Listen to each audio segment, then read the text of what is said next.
লুকিয়ে আছে কেন? আরে ভাইয়া কি বলে সেটা শোনার জন্য।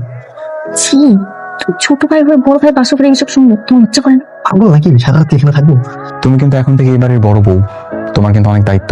আমার মাকে নিজের মায়ের মতো দেখবা, আমার ভাইকে আপন ভাইয়ের মতো ভাববা, আর এমন ভাবে চলাফেরা করবা যাতে করে তোমার আচরণে তারা কখনো কষ্ট না পায়, ঠিক আছে? জি অবশ্যই। বেরো। কিরে, পুরো দুজন আমার রুমে খাটে নিচে কি করতেছিস? আমি বলছি ভাইয়া, ওর ধারণা ছিল আপনি আপুর সঙ্গে সারা রাত এই সাংসারিক আলাপই করবেন, তাই প্রমাণ দিতে আমাকে নিয়ে এসেছিল। আমি বাবা প্রমাণ পেয়ে গেছি। ভাইয়া শোন, আজকে না তোদের বাসর রাত, এই সাংসারিক আলাপ সারা জীবন করতে পারবি। আর আজকের দিনটা অন্তত একটু রোম্যান্স কর তোরা। এখন এগুলো তোর কাছ থেকে আমাকে শিখতে হবে। বেরো রুম থেকে। দেবর বাবু আপনি যান, আপনার ভাইকে আমি দেখতেছি, আমি তো আছি নাকি? এক্সকিউজ মি, জি বলে। রিয়াদ সাহেব নেই? না, রিয়াদ ভাই তো বাড়িতে নেই। আপনি বলেন, আমাকে সমস্যা নেই। না, শুনলাম বাড়িটা বিক্রি করবেন, তাই দেখতে আসছিলাম। কে বলেছে বাড়ি বিক্রি করবো?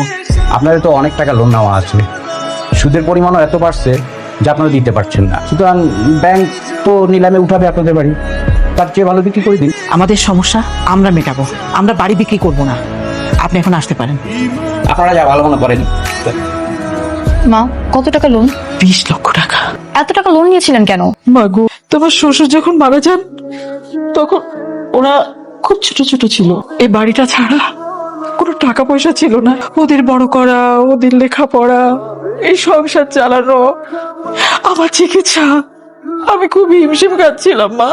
তারপর উপায় না পেয়ে ব্যাংকের কাছে বন্ধক রাখি। মা, একটা কথা বলি, তুমি বাড়িটা বিক্রি করে দাও। তুমি কি বলছো এসব? দেখো ভাবি, দুনিয়াটা না ইমোশনে চলে না। তাছাড়া লোনের অনেক টাকা বাকি, আমার পড়াশোনার খরচ, বাড়ির খরচ, ভাইয়া তো একা পারছে না, হিমশিম খাচ্ছে। সবচেয়ে ভালো হয় আমরা বাড়িটা বিক্রি করে একটা কম দামি বাসায় ভাড়া থাকি, তাহলে তো ঝামেলা শেষ, তাই না? তুমি যাও এখান থেকে, ভাবি, যাও তো।